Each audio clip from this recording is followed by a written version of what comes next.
What do you think the effect of free and widely available pornography is having on young people, especially men, in our society at this time? Well, I think it's like Treasure Island in Pinocchio.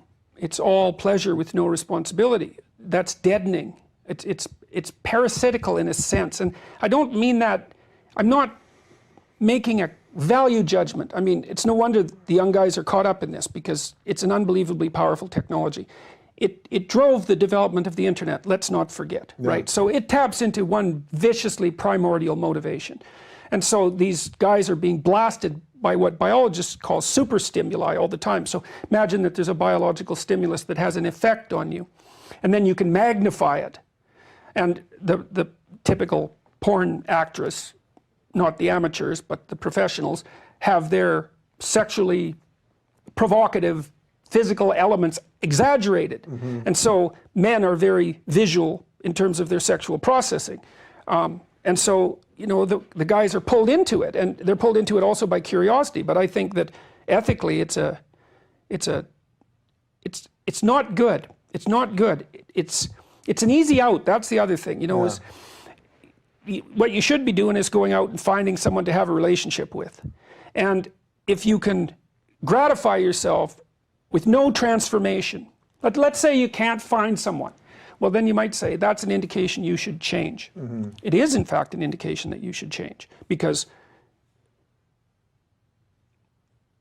what better indication are you going to get than that no one wants to be intimate with you? It's the ultimate rejection, and that's partly why men are terrified of it, and I understand that. And I also understand the MGTOW guys, you know, who are just recommending that men don't enter into long-term permanent relationships with women. I understand where they're coming from, although I called them pathetic weasels a while back. I shouldn't have done that. See, that's where I said to you, are you worried about every little thing? You say, once you say some... Well, they're providing a lot of young guys who need a kick to go out there. Right, they're actually giving them the back door. They're giving them a rationale, and I've seen this have very detrimental effects on a number of people already, and partly in my clinical practice, because these guys, the young guys who aren't successful, they're looking for a reason why women are terrible, because otherwise they have to think, well, they're just not presentable, which is what they do have to think, because that's almost the definition of presentable, right?